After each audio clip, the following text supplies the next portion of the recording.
Thank you. Good morning. Please come on in if you're out there lingering in the hallway. We do need to get going and keep our program on schedule.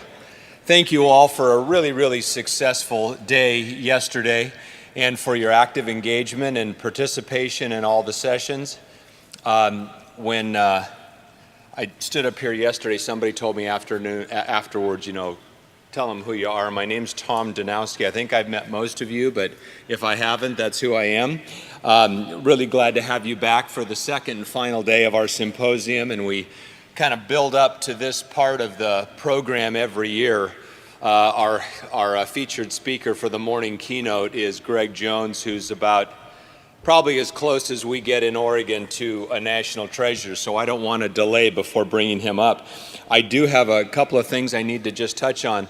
As a reminder from yesterday, if you've been feeling, as many of your colleagues have, that there are so many good, juicy sessions built into this symposium, I can't get to them all, please know that they are being videotaped, all of them. It takes us a few weeks to get them edited into something digestible and coherent and dished up for you, but they're all being videotaped.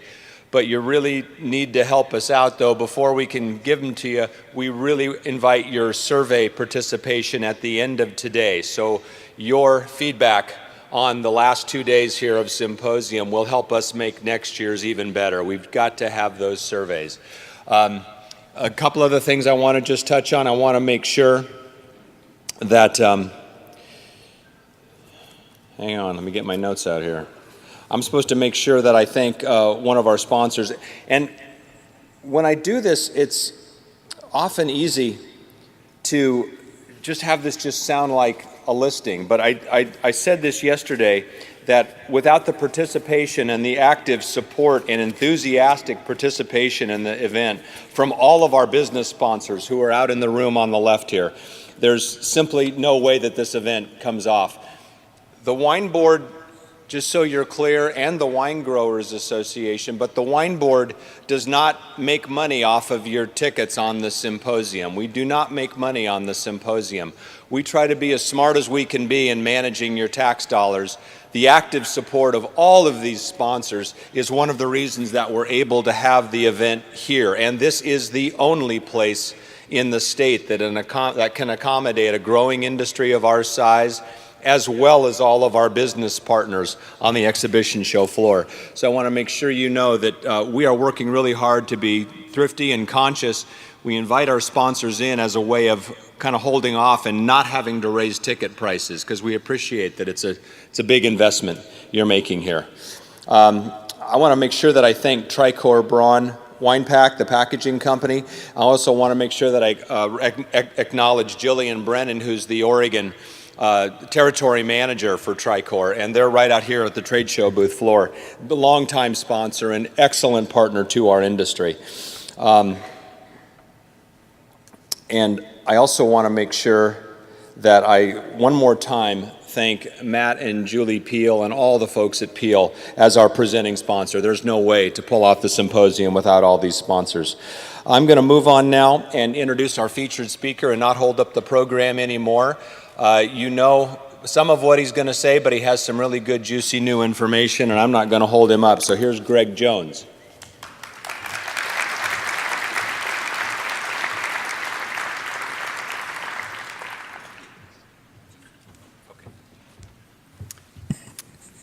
Well, good morning, everybody. I really appreciate everybody being here early in the morning.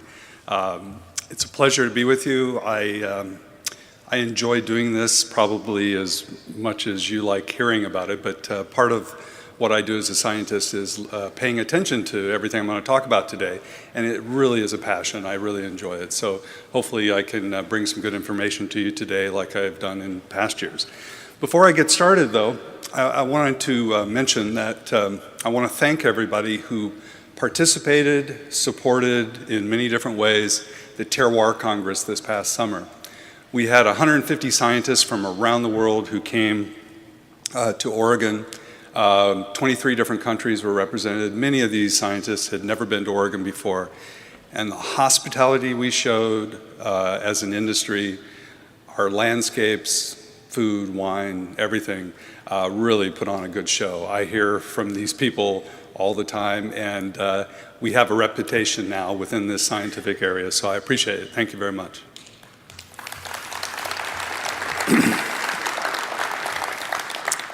So we're going to do something similar we've done in years past. We're going to talk a little bit about where we've been, what the 2016 vintage was like from a global to regional to Oregon perspective.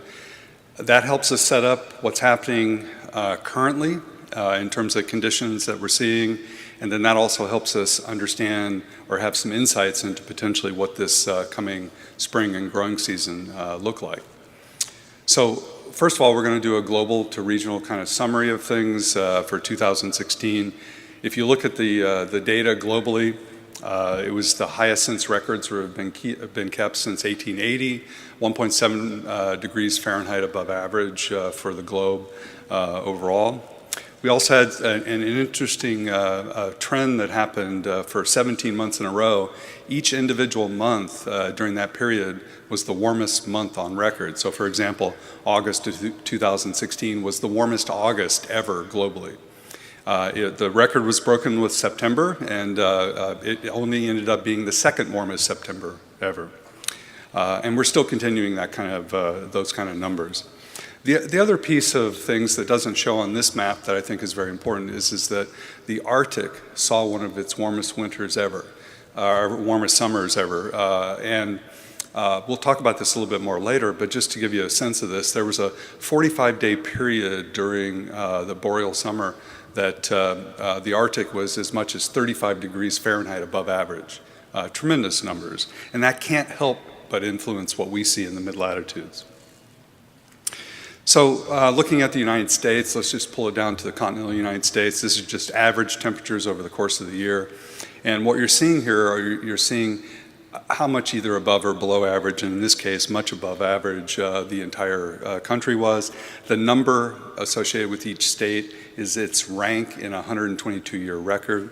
And you can see that average temperatures were definitely warm pretty much everywhere. For the continental United States, we were 2.9 degrees Fahrenheit above average, which is a little bit more than the global. So our region was one of the warmer regions in 2016.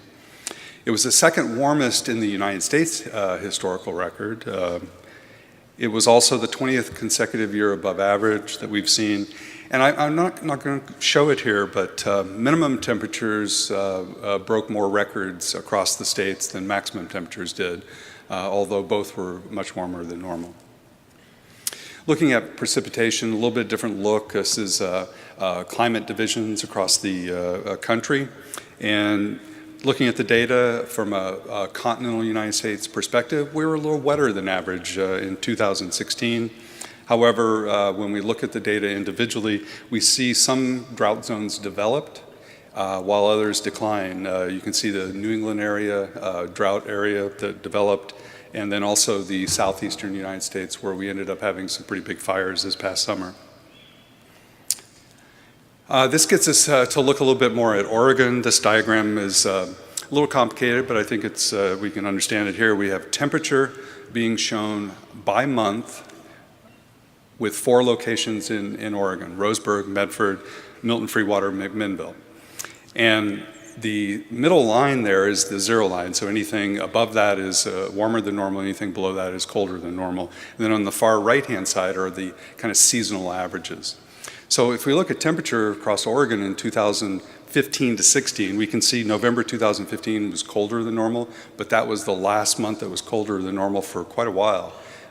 We ended up having an extremely warm winter. So put January or February this year in reference to that, very different kind of winter we had last year, where temperatures were anywhere from 3, 4 to 5, and even 6 degrees above normal in many places in the U.S. You can see we transitioned into the summer, still warmer than normal, until July, and then July cooled down. And we rebounded a little bit in August, cooled down a little bit, little difference between north and south in the state in September, and then finished the season with a kind of a mixed October. Overall, we ended up roughly 2 to almost 3 degrees Fahrenheit above average during the winter last year. This year, we're going to end up below average, probably, or really close to average. During the growing season, we ended up 1.1 to almost 3 degrees Fahrenheit above average in the region. So you can see that we definitely had a warm year overall. We can look at the same kind of diagram looking at precipitation from that same period, from November of 2015 through October of 2016. And again, you can see that we had a relatively dry November, then a fairly wet December of 2015 that really was the major bulk of our precipitation last winter. A little bit mixed the rest of the year, and then up until we got to October, where October was the wettest part of the tail end of our growing season. Overall, we ended up with pretty close to average, up to about 60% above average for the winter last year. During the growing season, we ended up above average as well, 20 to almost 40%. But most of that came in October, and it was less of an issue for us during the actual growing season. I also want to put something in perspective here. This is data from McMinnville looking at both precipitation and temperature. Precipitation is on the left side, left-hand axis, and it's the blue bars at the bottom. And temperature is on the right side, with the gray line being the day-to-day fluctuation, and then the black line being the week-to-week underlying average. And the red line there, anything above that is warmer than normal, anything below that is colder than normal. And I want to highlight a few things for McMinnville, but it allows me also to talk about the state as well. So back in December of 2015, we had 2 one-day record rainfalls in the Willamette Valley, but also in other places in the state. There's a 2.75-inch rainfall for that one-day record there. We had winter lows that came right around the end of December, early January last year, that in the Willamette Valley really didn't get very low, roughly 28 to 32, 33 degrees. The rest of the state saw temperatures that dropped down to 10 to 15 to 20 in that range. But it was all right at that same period, right after the first of the year. An interesting piece here is that at least for McMinnville and most of the places that I observe in the Willamette, there was no frost, no temperatures below 32 degrees from February through December. And this basically played out pretty much throughout the entire state.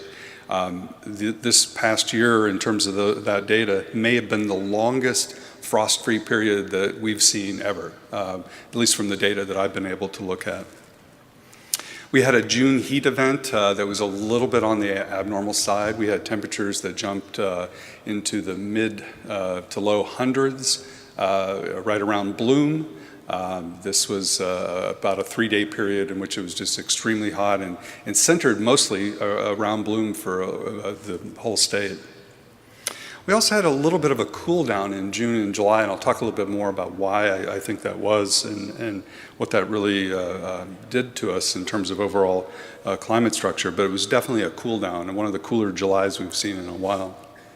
We also had 2 one-day maximum temperature records in August. Again, this ramped up August and veraison and moving into ripening. And then we did have 2 one-day rainfall totals in October, but again, I think most people got their crop in before those occurred. So if you look at the theoretical growing season, you can see we were clearly above normal, nearly 3 degrees Fahrenheit. And it was also wetter than normal within the Willamette at least, but again, October was the big input to that. Phenologically, again, varies from place to place and variety to variety, but typically bud break was reported to me being kind of centered around April 1st, a few places a little bit earlier than that, and a few a little later. Bloom around July 1st or that first 5 or so days of June. Veraison kind of centered around August 1st, again, a little bit earlier than normal. And then the harvest window started late August, moved through early into September, and the vast majority of people were done by the end of September. A few places, a few varieties pushed into October, but not very much statewide.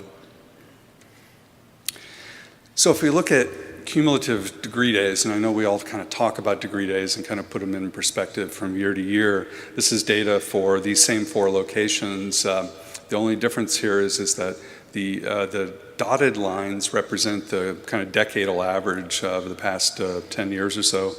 And then the solid line represent what we saw in this past year. And you can see the trace of this year, 2016, was all very similar across the state. The absolute numbers are here, and you can reference these relative to what you may have experienced at your site. But the one thing that is kind of an interesting issue here is that Roseburg, for the very first time in its entire data record, accumulated more heat than Milton Freewater did in Eastern Oregon. We'll talk a little bit more about kind of why that was and how that came about, but first time ever that I've seen in the data record. If we compare 2016 to 2015, it was definitely lower in terms of overall accumulation, roughly 8 to 17%. It was a little bit lower to up to 12% higher than our last kind of decadal data, but still 7 to 21% above our kind of climate average period of the 81 to 2010. So kind of summarizing this in a little bit of words to tie up this 16 vintage in Oregon. First of all, we had a very warm winter last year. As I said earlier, we're not going to see these numbers probably this year. January was below normal, but right now, currently, February is above normal in terms of temperatures. 2015-16, however, had a very mild to cold, moderate cold extremes. This year we have a little different cold extremes we'll talk about in a moment as well. And it was also wet last winter. Spring continued dry and warm with little to no frost pressure statewide. Early June heat spike broke records overall. Maximum and minimum temperatures were significantly higher than normal in Oregon, but the extremes, either on the minimum side or maximum side, were not as much as we saw in 2015. Growing degree days was definitely higher than average, lower than 15, and mostly started with the cool down that we saw in July overall. And as I mentioned also earlier, the frost-free period was amazingly long throughout the state. Everywhere that I was able to come up with data, there are some places that were pushing 325, 330 days between frosts. So very big difference from what we're seeing this year. Phenologically, as I said, we were definitely early. I heard up to 4 weeks in some locations with some varieties, but probably close to about a 2-week earlier season. Bloom continued the trend. We had little rain, but that heat spike, and from the information that I heard from most people, was that it compressed flowering, and there was some reports of low fruit set, but no real overall damage. Veraison was definitely earlier. Most people reported carrying kind of an average crop. And then harvest was early, and from what I heard from everybody, this may have been kind of the earliest to start and the earliest to finish for most people statewide. And we didn't really have any rain pressure unless you were pushing the envelope into harvesting in October. From a general harvest composition, and again, this is just from a collection of 30, 40 people that I get data from, Brix levels were reported to be slightly up to average statewide. Acid levels were reported to be fairly average to just slightly below average. pH average to slightly above average. And then yields from these key places that I've been collecting information were reported to be 2 to 5% down to 5 to 10% up. And just from the cumulative numbers that I've heard, we're going to likely end up being somewhere about 2 to 4% up for 2016. West Coast climate influences. Before we can talk about the current situation, we need to kind of look back at what was happening. A year and a few months ago, we were talking about the El Nino that kind of fizzled, and it really did. It had a fairly minimal precipitation influence across the western U.S. What it really did was it supported warmer temperatures throughout the West, and so that's what El Nino brought us. The North Pacific, though, did something that, in hindsight, back in June when I first started seeing what the North North Pacific was doing, you could kind of tell what was coming. It clearly produced a cool July, but it also produced a very wet and early onset in October for our fall rains, and it really is the precursor to what's happening this year right now with our colder winter. So to take 2016 into where we are right now, you know that I've talked about different perspectives of things that drive our climate, and the number one that I like to talk about because of its influence is the Pacific Ocean. But we have some other things going on as well, and we'll try to cover each one of them. This is the current, so it's about 10 days old now, sea surface temperatures across the globe. And in the North Pacific, there's a very important set of information here. Number one, the cool pool of water that goes all the way across from Asia to the west coast of North America is about as big as I've seen it in a long, long time. Plus, we also have some slight differences in terms of what's happening in the tropical Pacific, warming up a little bit, but very different conditions. And to show you how different they are, I want to go back to looking at the same diagram from September of 2015. In September of 2015, we were talking about the El Nino that was in the tropics, where it was very warm. Then we had this, the media called it the blob, and then the sun a blob, in the west coast North Pacific. So if you look at that in 2015, and we go fast forward to where we are in January, you can see it's tremendous difference. We're talking about places in the west coast of the United States where water temperatures right now are about anywhere from 8 degrees to 14 degrees cooler than they were back in September of 2015. In that kind of situation, you just can't help but change kind of what's happening within your environment. The other thing here that I think is really important is that there are very cold waters across a band of latitude in the North Pacific, but just south of there, there's a band of warm water. And whenever you have warm water and cold water together, again, it creates the dynamics that produce what we see in terms of mid-latitude storms. So you've heard me talk a lot about the Pacific in terms of its influence. I just wanted everybody to kind of see this again. I've showed it last year as well. Our North Pacific Ocean tends to have two phases in which it basically is either in one or the other about 90 to 95% of the time. And so the positive phase, where there's cold water out in the central North Pacific, typically produces a situation in which we get this warm kind of ridging and southerly flow. And we tend to have warmer winters, warmer springs, warmer growing seasons. And that's what we just came out of in 2014 and 15. The other side of the coin there is that the warmer waters in the central North Pacific are juxtaposed with colder waters along the coastline of North America. And that produces a very cold flow from the north and much more troughing in the western United States. So where are we right now? We're much more in the negative phase of kind of what the North Pacific is doing, but it's very different because we're not in either one of these really. We're more in the positive phase, but the cold water comes all the way to the western United States, and that's really kind of what's driving, I think, what we're seeing largely. But we still need to talk a little bit about the tropics. The tropics are important.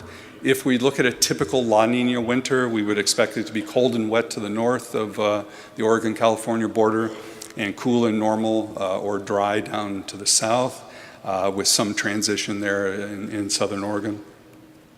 And so this is what we've been seeing. This is temperatures for the U.S. map and for the western United States from the 1st of October through just this past week. And temperatures are fairly close to what we would expect, but take a look at this. The entire country is mostly warmer than normal, with the exception of the Pacific Northwest and the inland northern Rockies. And so we definitely have a kind of a typical what we would think through a La Nina pattern. Precipitation, on the other hand, is quite different. And it's much greater than what we would expect from a weak La Nina period, and it's much more widespread. And I had a couple of people ask me questions about something you've heard a lot about in the media, and that's atmospheric rivers. And so I thought I'd throw a couple of diagrams up there. And I just want everybody to know that these are fairly normal features of the atmosphere, that happen all the time. It's just that the media started reporting about them more, and so we hear about them more. But these features are the direct result of a very vigorous mid-latitude storm systems that move out through the mid-latitude zone, low-pressure areas, pulling moisture from the tropics. So it has to have those two things to both occur. And I just wanted everybody to see that we get these. We typically get 1, 2, 3 a year. People study the dynamics and frequency of this, and this year we've had a little bit more frequent atmospheric rivers. But even if you look at it globally, we have atmospheric rivers that occur throughout the mid-latitudes all the time. This is just a few-day period in January of this year. But again, the dynamics from the mid-latitudes northward really are the driving mechanism to pull that moisture into at least the West Coast in this case. So I want to shift gears just a little bit and talk about snow water equivalent. We've definitely moved into a much better scenario than we've had the past couple of years.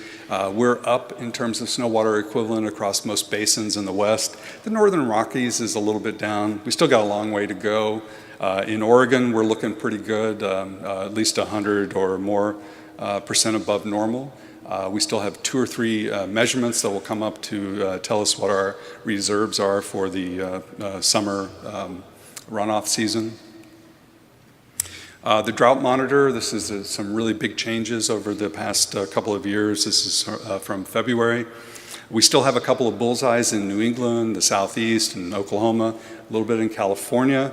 But in the western United States, the dramatic change from the rainfall inputs, just really 1 year difference here from January of 2016 to February of 2017. The western United States has seen a large reduction in the amount of area that was in moderate to severe drought.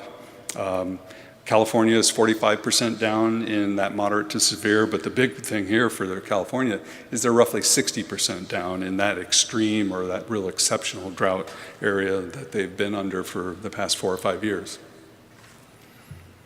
So all of that takes me to talk about what I'm seeing out there. Where does 2016 moving into our winter and current conditions right now, what does that kind of portend for the coming growing season? First of all, this idea of we've gone from drought to deluge is kind of an interesting one. If you look at the data in the western United States, we are more likely to abruptly go into drought and abruptly come out of drought than we are to smoothly transition into either one. And so the idea here is that we're prone to this kind of variability. We really should be expecting it. This year's a little bit on the extreme, but it's really not that far outside what we would expect to be relatively normal. Without El Nino is a very big influence on global temperatures because of the amount of moisture that comes from warmer ocean waters in the Pacific. And we don't think, there's some other information out there, but right now we don't think that we're likely to see much of an El Nino this year. And with that information, most climate scientists are saying that we should expect 2017 to be cooler than 15 and 16 globally, and it'll likely be fairly close to 2012, 13, and 14. And you can look at, this is a diagram from the forecast from the Met Office in the UK, and you can see the green bar on the far right-hand side. That's their projected range for temperature forecast. And you think it's kind of hard to forecast over a couple of days for precipitation and temperatures. But this is a difficult forecast, but because it carries out so long. But the UK Met Office has been spot on for about the past 15 years with this. So this is some pretty good data for the forecast. So I mentioned that without El Nino, we'd likely to be a little bit cooler. I just recently, the past couple of days, saw the first hints of the models that they're looking at what's going to happen potentially going into fall and the winter of 2017-18. And there's the early models are all kind of pointing to potentially El Nino coming back. If that's the case, more moisture in the atmosphere, likely warmer temperatures overall, and so that could mean next winter it could be back to being relatively warm. We'll have to see how it progresses over the next few months, though. So the spatial extent of drought in the United States has declined. It's likely to continue, maybe not everywhere in the same way. We've had a warming Arctic that is producing really strong mid-latitude climate variability.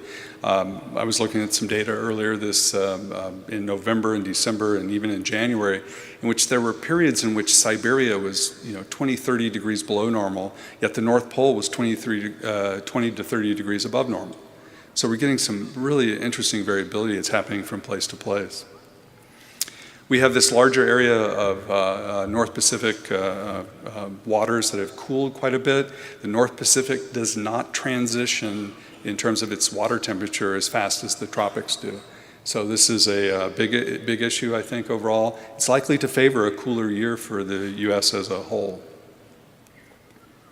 If you look at what NOAA has out there for the current forecast, March, April, May, the 90-day outlooks are basically showing that the West is likely going to be pretty close to normal. There's no really major driving factor. However, if you look at just March or just April, the forecasts tend to say that the western U.S. is going to be slightly cooler than normal. The rest of this 90-day period is showing most of the United States being much warmer than normal. From a precipitation standpoint, most everything is pointing to March and April being wet and then May starting to dry out. But the basic pattern in the U.S. is thought to going to be wetter than average in the northern tier of states and either dry to average in the rest of the southern tier of states. Seasonal drought outlook, the best news here is that most of it is projected to go away. Everything in the kind of the light green there is projected to have drought conditions removed. Everything in the kind of the taupe color there is drought conditions are likely to stay but improve. And so you can see fairly large areas of where we've had drought, especially in the West, are pretty much gone, and they're even forecasting here for Oregon to pretty much be without a drought declaration within the next 90 days or so. So where does that all lead us if we kind of tie this all together? The tropical sea surface temperatures currently have transitioned from the weak La Nina that we had to neutral conditions, just meaning there's not a lot of signal one way or another. And it's expected to stay that way, probably through summer, which means the tropics are probably not going to play a big role in our summer conditions. The North Pacific sea surface temperatures have clearly cooled. I would expect them to stay the way they are, maybe transition just a little bit over the year, but not much. If you take those all together, this is what we would expect from kind of similar conditions. California should be cool and drier late into the winter and early spring, meaning what they're getting right now should kind of subside a little bit as we move further in the spring. And the Pacific Northwest should remain relatively cool and wet in the late winter into early spring. If you look at the data in terms of what does that portend for frost season and the growing season, spring frost frequency and severity has a tendency to be higher in years with these conditions. Cold water doesn't tend to provide a lot of moisture to the atmosphere, temperatures tend to drop lower, and they can typically carry further into the growing season, so that our timing tends to be a little later for last spring frost in years with these kind of conditions. Growing seasons, on the other hand, tend to be cool. And when I say on the cool side, I don't think I'm willing to push the envelope 2010 or 11, but more like 2012 and 13 potentially. But in these kind of years, with this kind of ocean temperatures offshore, we should have lower heat stress. Doesn't mean that we won't have any, but we should have lower heat stress. The drought removal, as I said previously, looks like it's going to be completely removed for Oregon. We've got enough snow water equivalent in the mountains to carry us through the season, I think, as well. Drought relief in California will slow into 2017, and even though it looks like they've gotten a lot of rain and snow, there's estimates that they need at least 3 more, and maybe as many as 4 or 5 more winters just like this to come out of the drought that they just experienced. So that is what I know, and I'm happy to take questions. Thank you.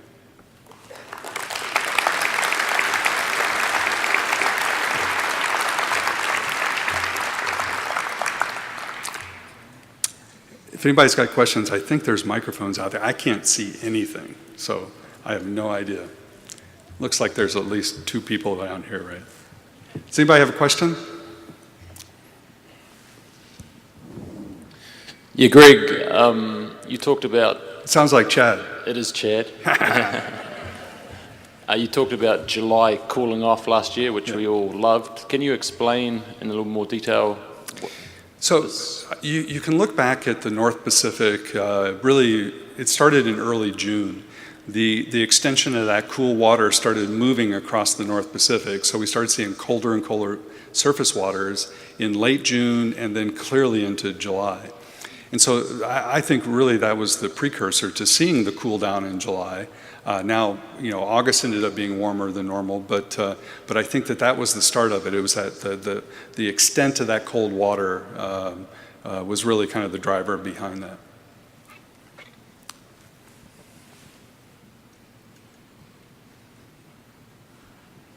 Greg, it's Mike Trott. Hey, Mike. Yeah, thanks for a great evening last night. We'll keep it out there, shall we? Yeah, I noticed your temperature spike around flowering. Mm-hmm. Our experience in New Zealand is that would probably result in a slightly higher than average yield in the following season, because that's the time at which initiation is occurring. Has anybody seen the same sort of thing here in Oregon? From what I heard from growers that I communicate with on this is that the heat spike, depending on where you were in flowering to begin with, it likely accelerated it more than anything. It took maybe a 5, 6, 10-day period of flowering and compressed it down to 2, 3, 4 days. And so there was definitely compression. And then other people that I talked to said that they thought that set ended up being kind of normal to slightly lower than normal. But it could be that others had different experiences with it. Microphone disappeared.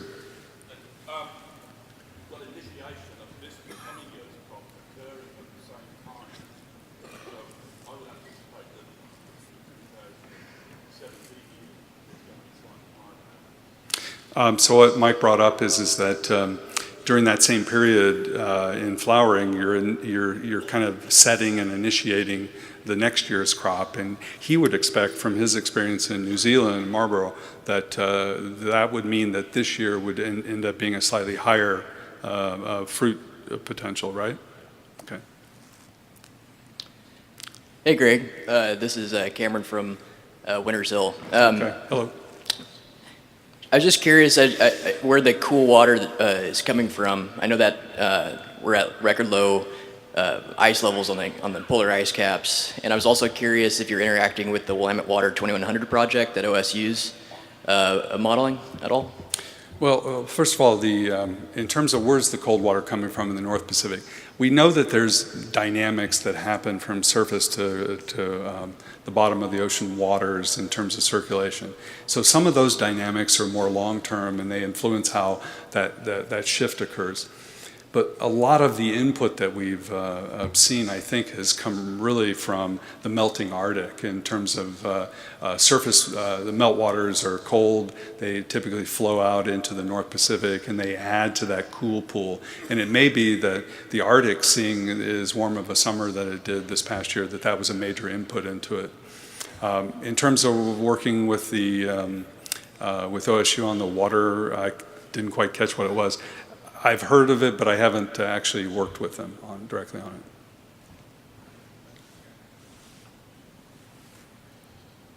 All right. Here we go. A question down here.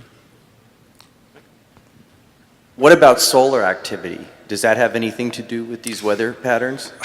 There's a little bit of a solar effect, but it's not as it's not as dramatic on year-to-year kind of variation. It has more of a role in terms of about 11 to 20-year or 22-year cycles that we see. And I've never seen really good evidence of how it potentially could drive sea surface temperatures, but it's logical that you might have some of that. But it's more of a long-term kind of driver of climate.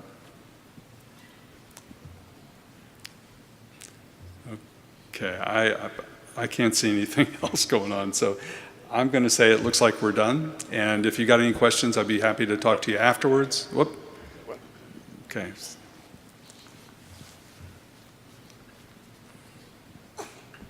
Hey, Greg, Scott Flora. Hello, Scott. Quick question. As far as the drought to drench switches that we're making, do the models show an increase in either frequency or amplitude as the whole planet tends to warm up? Yes, a lot of the work that's been done looking at extreme events, whether they be pluvials where it's real wet versus drought events, is basically saying the statistical frequency of what we used to call maybe a 1 in 20-year event is definitely shifting. And some of the models looking in the future say that shift is likely to continue. So a 1 in 20-year drought event potentially could become a 1 in 10-year drought event. The data is not perfect, but most of the modeling efforts are pointing in that direction. The interesting piece that I was really getting at with that as well, though, is that just statistically, if you look at historical data, we do have a tendency in the West, and this is Pacific Northwest as well, to come in and go out of droughts more abruptly than anything. We don't tend to transition slowly out of them. They tend to be more abruptly. Now the question is, does that become more abrupt in the future? I don't know if there's been quite enough work to look at that yet, but I think that's something that climate scientists are really starting to look at much more in depth. Oh, we got one more somewhere down here. Here he comes. Obviously important for those of us on the east side of the state. You mentioned with the shrinking Arctic, an increase in Arctic outbreaks. Sure. Can you explain that a little bit? Yeah, I didn't show it here. I gave a talk in Idaho and a couple of weeks ago, and what's happened in the inland Pacific Northwest is that there's been just a very, very cold mass of air that's been set in place for a long time. There were times within the past 2 months that I was looking at maps that were showing places like Yellowknife and other areas in northern Canada that were 20 degrees warmer than you guys were in Walla Walla or Milton Freewater or in the Sunny Slope in Idaho. And so there was this mass of cold air that just stayed in place. And it could be that the cold waters in the North Pacific were producing that. But I think what's happening with the Arctic being as warm as it is, whenever that temperature gradient between the tropics and the Arctic changes, the conditions that we see in the mid-latitudes have got to be more variable. And that's really what's showing up right now. The eastern United States flip-flop between extremely cold to now they've had one of the warmest winters they've had in a long time. And it's all about that shifting geography, I think, that's happening from a very warm Arctic relative to the mid-latitudes. But, eastern Oregon and eastern Washington and Idaho, January was 13, 14 degrees below normal. February is likely going to be somewhere close to that, maybe a little less. So that cold air is still there. Okay, I think we're right at the end of the time limit. Thank you very much, I appreciate it.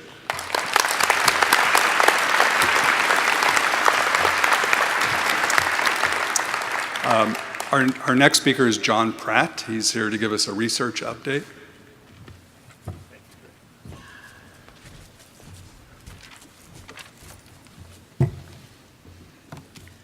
Greg is always a treasure for us to have here. We luckily, in Southern Oregon, my vineyard is in the Rogue Valley, and we are fortunate enough to have Greg right in our backyard, which is a tremendous advantage.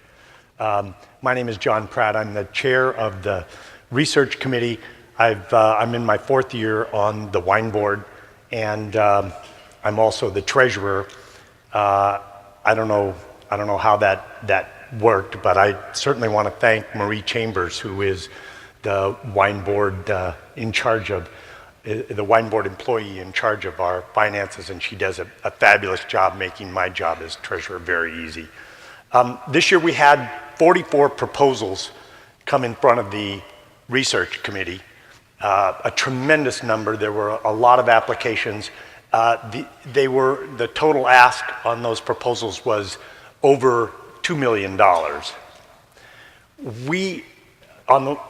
From the Oregon Wine Board, we allocated in our budget $350,000, which is a large increase from the last couple of years. 2 years ago, we were at $270,000. So we've increased our budget by quite a lot, but of course, nothing close to being able to satisfy the demand of $2 million. We have a great committee who works hard on reviews. We had 271 reviews, averaging each proposal got 9 different reviews, which I'm really pleased. It gives us a real wide set of input on what people in the industry think about the various proposals that are given. It really helps us. We have a lot of good work that's going on, and I really believe in the importance of research to our industry. First and foremost, I think the big threat, and this threat exists all over the state, and that's red blotch. And we have some very important work going on red blotch, and we funded that work. It's ongoing. They're making good progress. I think some of the most important work that's being done anywhere in the country on this disease is happening right here in Oregon. We also, of course, have a great crop load study in Pinot Noir that's made tremendous progress, and I think it has huge economic implications when people find they can crop load at a little bit higher rate than maybe they were used to. It really changes the economic numbers and makes it much more viable for vineyards and wineries. We have a multi-year study that's doing great work, and it's looking at the differences between applying nitrogen in the vineyard or applying nitrogen in the winery, and what is the impact on wine where those differences occur. And I think this work is being done by Paul Schreiner, and very interesting work and very important, and I think we're starting to see some very interesting results from that. We also have some good work on looking at the very specific timing for using different chemistries in the control of powdery mildew. This is great work. As you know, we all deal with this issue of powdery mildew, and knowing exactly when to use which chemistries is extremely important and valuable and helpful.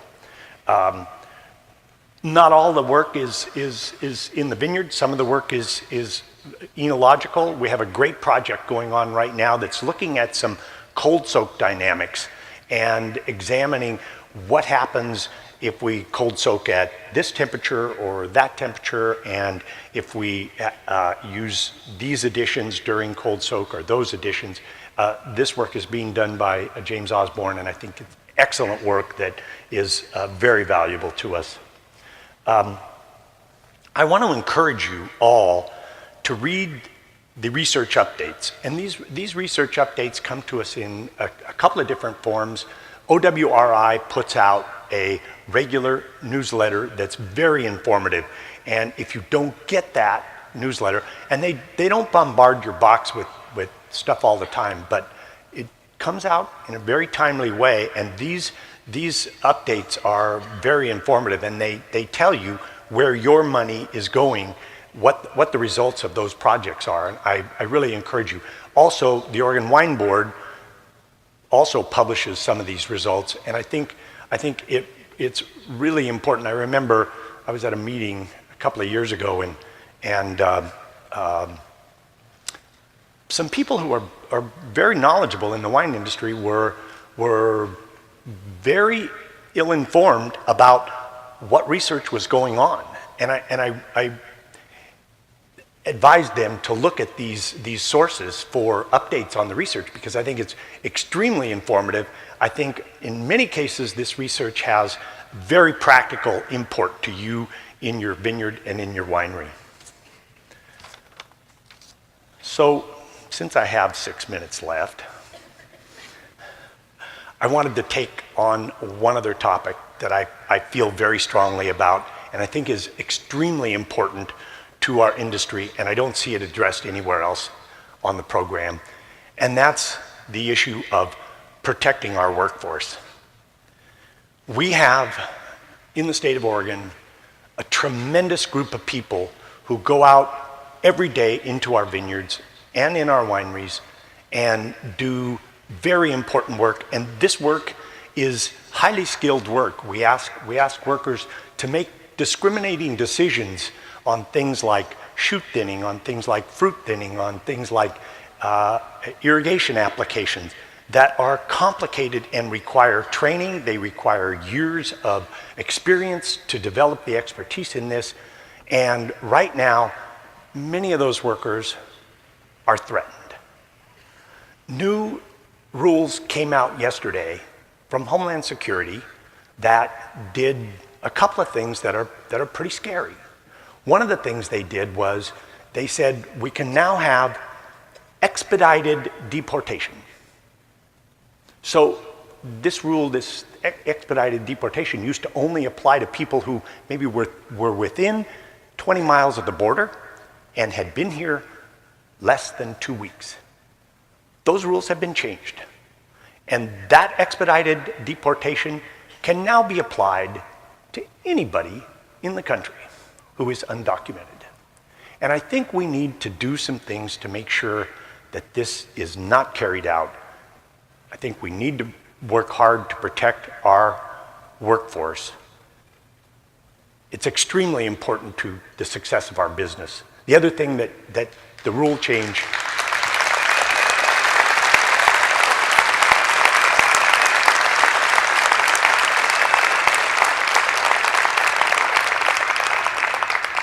Thank you. I also feel strongly there's another rule change that Homeland Security has asked for ICE to elicit more support and cooperation from local law enforcement to carry out immigration rules. And I hope that we all work with our local politicians and our federal representatives to make sure that they understand how important our workforce is to us. These human beings who work for us are tremendous people who not only do a great job, they're an important part of our community. And I don't just mean our wine growing or our winery community. They're a part of all of our communities. And they play an important role. And I hope we who are in this business do what we can to bring pressure on our representatives to make sure that they protect those people. Thank you very much.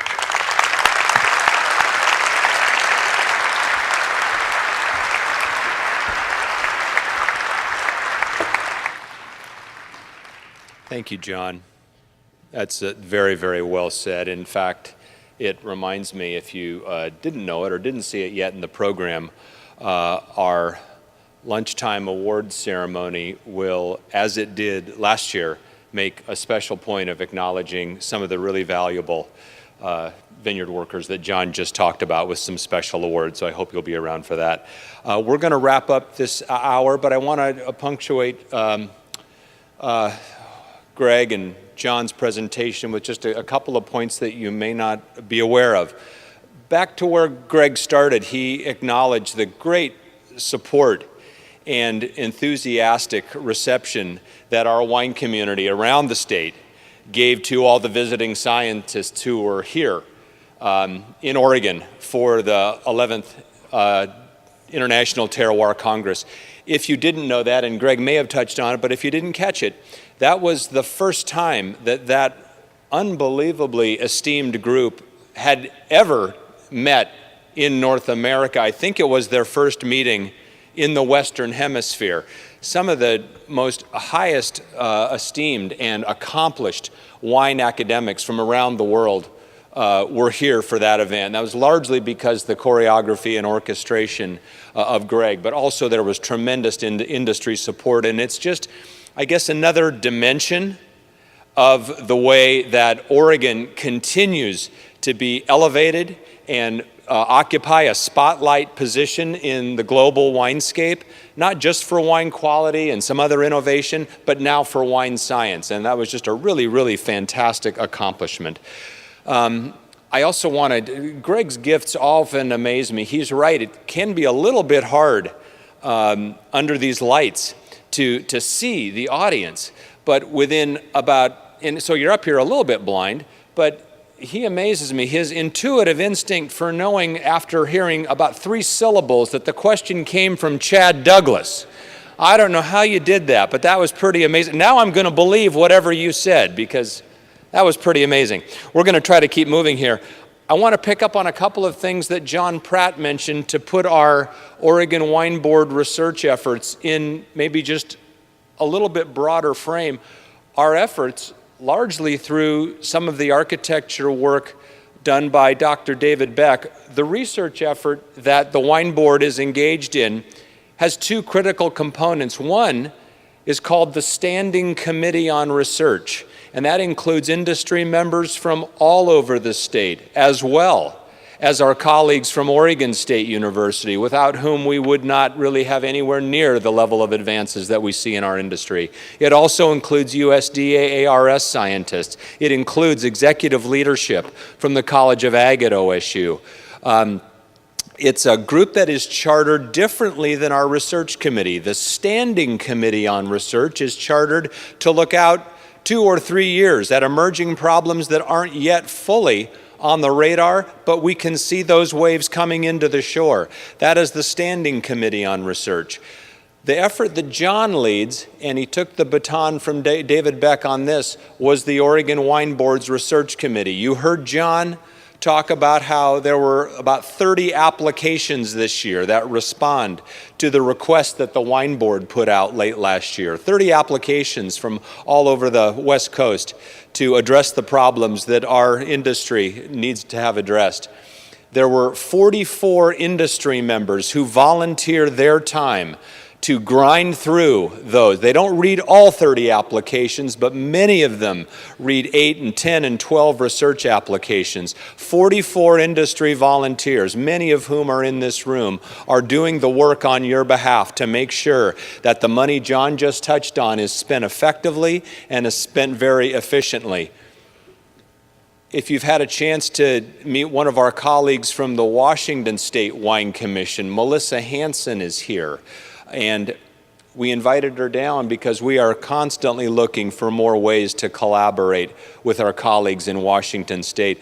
Melissa told me, wow, you've got 44 industry participants reviewing these applications. That surprised her. I forgot that I used to be surprised when I first heard that number. Those 44 people deserve your acknowledgement and your thanks for their work.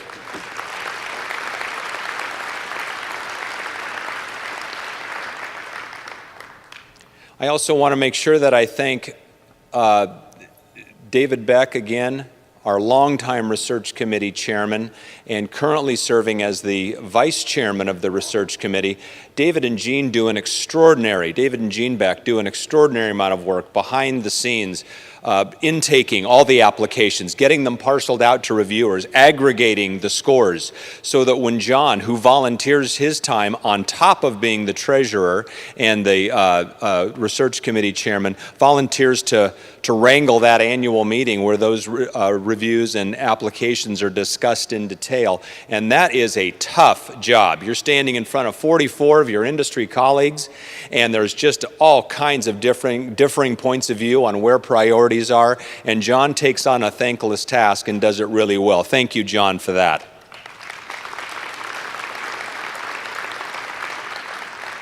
A couple last points I want to make. If you didn't know it, one of the areas that I touched on yesterday, or a couple of the areas where the Oregon Wine Growers Association's work is relevant to the Oregon Wine Board, within the Oregon Wine Board's charter, obviously sits scientific research.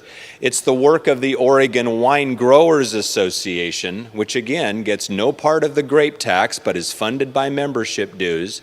The Wine Growers Association is closely partnered through our lobbying work, closely partnered with Oregon State, and together, every biennium, we go for what are called fermentation sciences funding. It's that funding that we've been successful winning, and when the OWA is a part of that successful effort, it almost doubles the industry's money that we're able to spend on research. So your OWA money is, again, helping the OWB fulfill its charter, and we're really glad to have such a great partnership with Oregon State. Our research committee is also touching on some kind of new and interesting areas, and John might have mentioned them, but I just want to underscore a couple of things. There are some new federal funding streams that are becoming available that Oregon is making a run at. You heard me say yesterday that over 40% of what the Wine Board spends on programs to serve this industry, over 40% of our funds do not come from the grape tax, but come from other sources. And the biggest part of those other sources is grants. And we're taking a big swing at a brand new grant program specific to research and a new effort to better understand the impacts of vine stress. And you'll be hearing more about that. But this is, again, another example of where our research committee is working really hard to go blaze some new trails and plow some new territory. I think we're done for the morning session. We're going to cut you loose. You've got a chance now for a trade show break, and then we're going to have the award ceremony back in here. I want to thank Greg and John again for excellent presentations, and thank all those research committee volunteers who make this work possible.